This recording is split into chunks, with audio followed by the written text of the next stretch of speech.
Welcome back to another episode of the Unquestioned podcast with Louis de Bare and Willem Himpen. Luigi, my man, another week, another episode. Good to see Where you. are you and what have you been up to?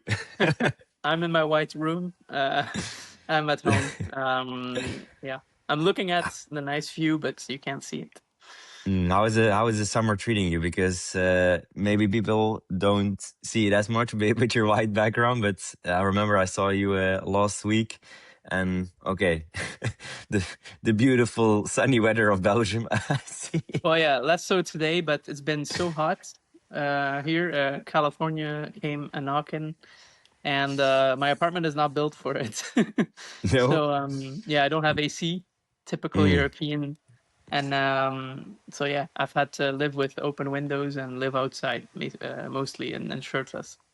It's funny why we actually like. I remember when I studied my first year in the United States, where I was just like, why do people have in every single room an AC, and in every single room? Why not? True, but it's like freezing. Like we Europeans, we're happy that the sun is out and that we can, I don't know, that our spaces as well. Okay, don't get too hot, but we put our windows open, that it's just some fresh air. But there, they keep everything closed, but it feels like a freezer than inside. So okay, that's for another day. But maybe with the summer coming up, what have you as well been up to? Been your creative self or your sporty self? What have you been into? Creative. I've been writing a lot more. I have tons of drafts laying around because I may start writing for the newspaper a little bit, columns, opinion pieces. And some inspiration is just right there from the podcast. I'm taking some of the ideas we've explored and I'm putting them in like a better final form with some story for hopefully a lot of people to read. Nice. And are you focusing very political, or very you try to keep it, let's say, or try to unbiased, or just your own experiences? How do you write your columns? I try not to. Like one of them, I disappear to the background completely because I want to just make people observe and introduce the same nuance that I experience and have them kind of make up their mind. So it's a little bit more like prose and very descriptive, so they can come to their own conclusion. And but of course I also need to find my voice, but it doesn't have to be so political necessarily. Yeah, true. What about you? Are you back on the sports track? I think I saw you on the tennis field, on the tennis court. Yes. Maybe on some of the social media I've been sharing a little bit, but I've been it's funny thing is been playing a lot of tennis again. And yesterday we did our final match of the preseason. And it's I always remember when I was young, it's a funny sport because tennis is like a very like classical sport, a gentleman sport scene. But even when you play on a high level competitive, or even on an amateur level, it brings out, let's say, not the gentlemen in men, but it brings out their ego and their competitiveness and their, let's say, willingness to put their gentleman aside. And if there's some way to maybe take a point here and there. How would you treat in tennis? Well, usually when in tennis, let's say on a very high level, then there's always a referee and people that even now with technology, that if the ball is in, even with a little bit touching the line, it's in. And with Hawkeye technology, it can exactly say it's out or in. But in with humans, it's the eyes. And the funny thing is, when you're playing a competitive match, there is no referee because they cannot put a referee on every single match. It would be too expensive. They hope that the two players or gentlemen and will be very fair to one another. But it's, let's say, if it's third set and it's in a really important point and the ball is all the way maybe touched a little bit the line on the back and the opponent can't see it, it's, let's say, very tempting Convenience. or convenient to say out Yeah. when it was actually a little bit touching the line. So that's kind of funny that you speak Mm. about this topic as referees, and this is as well, I think, the Well, topic of the episode.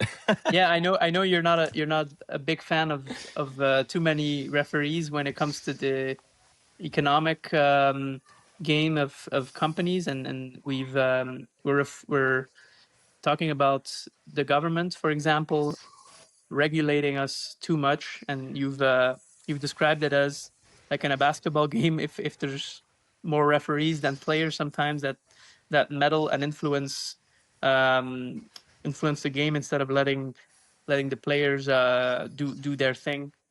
Correct. It's a balance. It's a balance in for nations.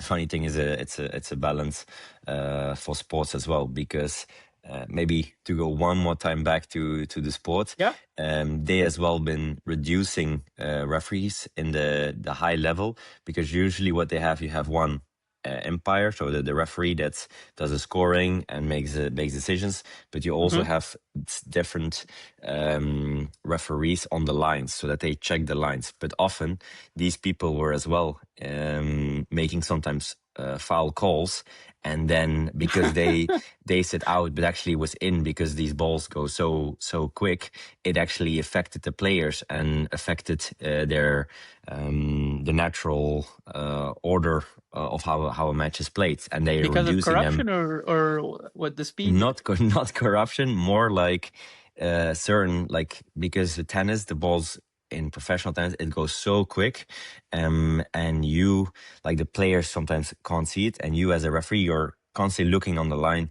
to call it out or in. But sometimes it's so close to the line that even a human eye, it's tough to see.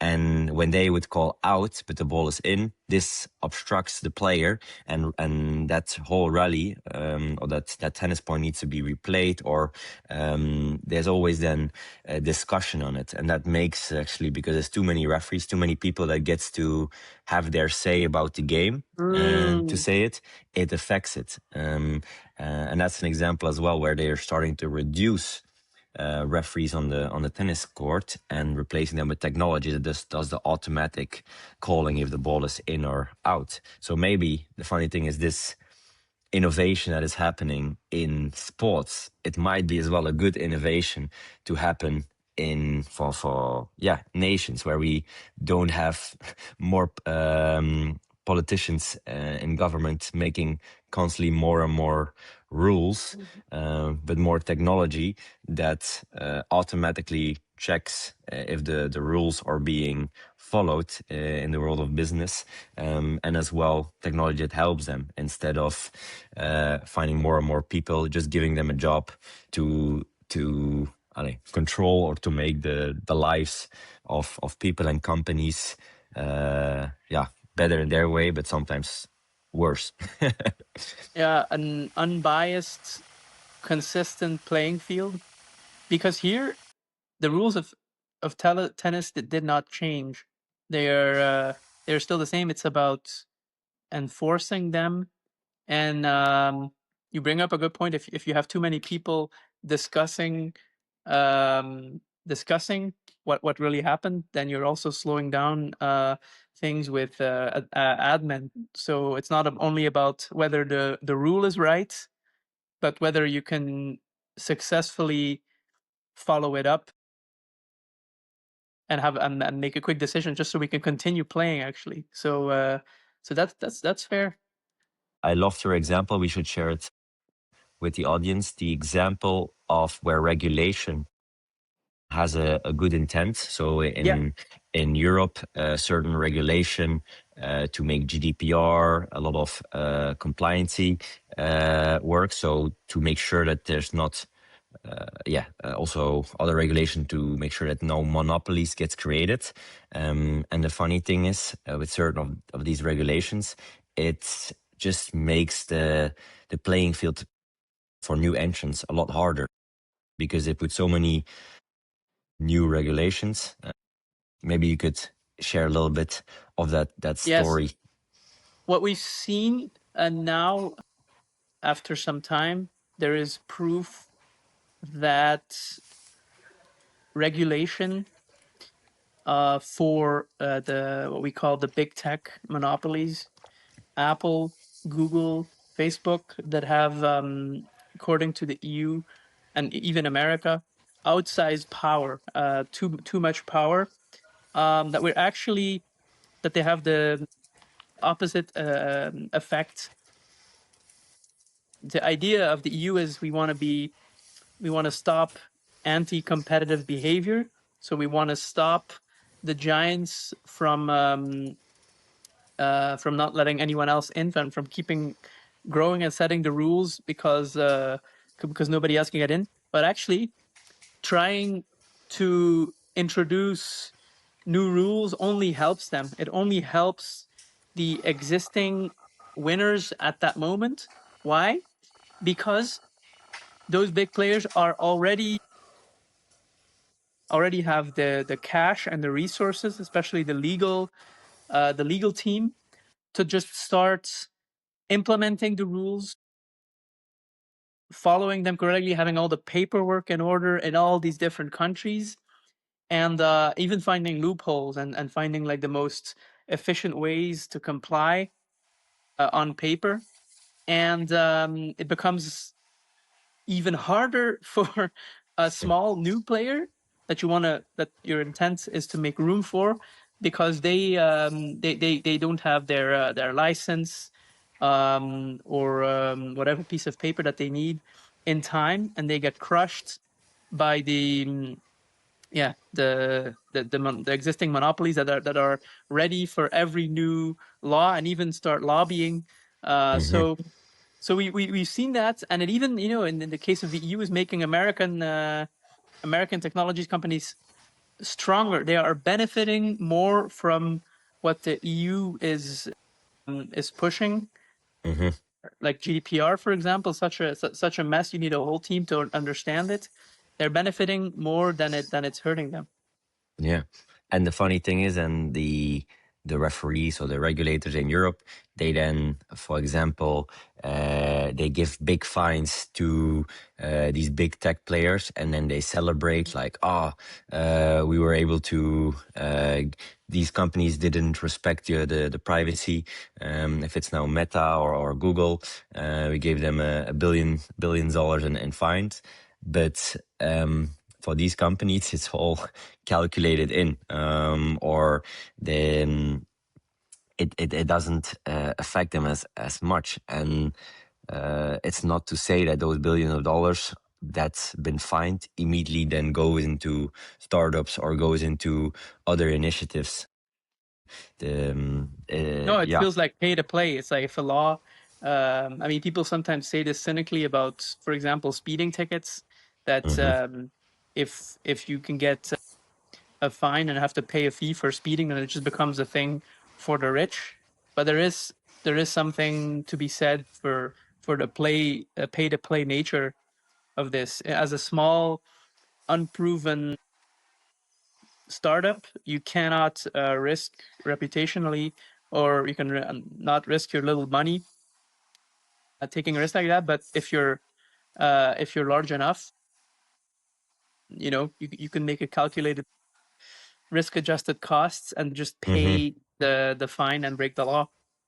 Yeah, the the one maybe unpopular opinion I might have is, of course, breaking the law should not be done, but there's All always, right, let's Uncle say, Willem. yes, that's my advice for today. Don't break the law. No, but what I'm trying to get to, or the insight is, as a startup, you have the whole world fighting against you, and your startup should not be alive. It's you, by pushing against the established way companies are working, and established companies pushing back to make a better world. And what I'm hinting at, sometimes it's not bad to do, for example, a little bit more, not breaking the law, but making your product better by implementing certain things that, I'm on slippery ice here, but that make the product better, but no one will sue you because you're still so small and you're still so irrelevant. So even by you, for example, your users collecting a little bit more data, but still put it into the general terms and so that it's legal that you've done it, Mm-hmm. but maybe implicitly done it and not explicitly asked for the full permission to collect this data, but legally it's all fine. In some way you could say like, oh, they took this data from my laptop without asking me my permission, but legally, if it's in the terms, terms of the agreement that you checked when you made an account, it's completely fine, and it makes the product a lot better. And even if a person would use it and say like, "Oh my God, they were not allowed to take that data from me, and I'm gonna make a case in court," usually they're not gonna do it because you're still so small.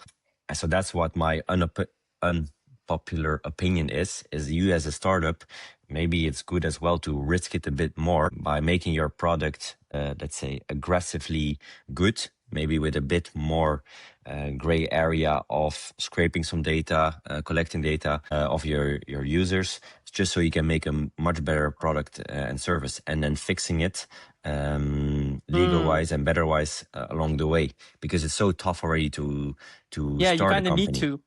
It's gonna Yeah. be gray. Maybe there's not really like you don't know if it's this law or that law, and it's ambiguous. So you have to just yeah, Mm. do the best you can. And a beautiful example is for people that use these large language models, ChatGPT, and all, so as Claude and so on. When you, for example, put in a prompt but with no text, they would respond with "Thank you for watching," I think, and which is exactly the thing that is, you see that it's trained on YouTube data. So, and we know that as well. Mr. Sam Altman, the CEO of OpenAI, or the CEO of ChatGPT, didn't ask Google like, "I'm now gonna take all your YouTube data." And now they've closed it off, but it's too late. Same with Twitter data.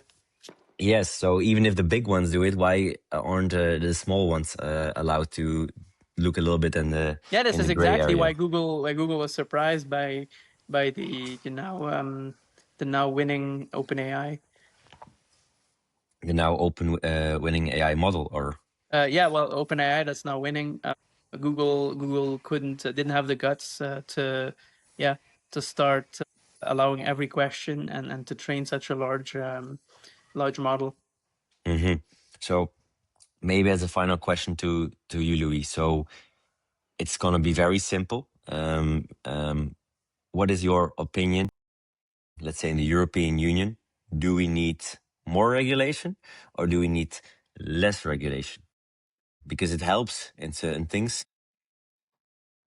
but it also slows things down a lot or prohibits from things happening. Where in America, it does go a lot easier, but sometimes goes extremely wrong. What we need is late regulation. Mm. When something is mature, then it's a good time to start putting rules around it. But because the car, the electric car, is I consider that a success story. Tesla showed that it was possible to create a mass market, cheap electric vehicle with just a battery in it, and you pushed that, made sure that we could charge our vehicles, and like added a ton of benefits, and made sure that the rest of the car industry followed, and that's a good and helpful thing. Same with the high standards that we have in the food industry.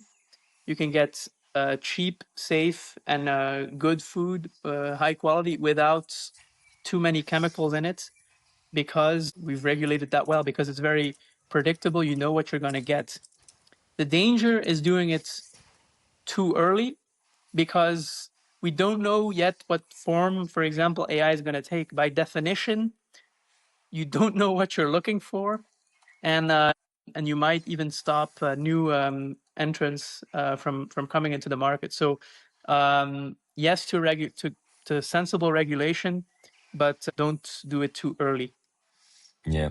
And my final thought would or opinion would be on that is early regulation is, let's say, a lot of wasted energy, because you're going to regulate something, like you said, that you don't know how it's going to be formed. And it's in a bit a shame that all of these people that are working hard, making great policies in that point of time, but actually, like you said, the final form, or just by certain accidents, letting certain accidents happen, is good knowledge to set up the perfect late regulation that will be future proof. And it's sad that then a lot of people work on the regulations that eventually in a year from now will have to be thrown in the bin. So that is human effort that could be spent on a lot better things than that. Yeah, So it's a big responsibility, because you're using the power of the law to force people to do things, make investments, and there's going to be a lasting impact. And predicting the second and third order effects of things like that is very hard to do. So yeah, be aware of, please, bureaucrat, be aware of the power that you yield, because it's backed by force. If we don't adopt it, the police may be at our door. So understand what you're doing, please, and okay, let us make these happy, like make these experiments and have these happy accidents happen for early on. bureaucrats, you're warned by Louis de Bar. Otherwise, he'll come to your You'll house hear and from us. you'll hear from us. Well, hopefully, our listeners, you enjoyed this episode. I think I quite like it as well. The late regulation. Maybe we have to find another brand for it, a good name, but we'll definitely put that into the ID box of the EU. But in a way, USA, America is already doing it, kind of late regulation. Or, for example, a famous podcast or entrepreneur, David Sachs, is as well doing that currently with the whole AI revolution that's happening. So, well, hopefully you all enjoyed this episode of the Unquestioned podcast, and we're looking forward to you guys to see you again next week on the Unquestioned podcast. Bye bye. Bye bye. See you guys.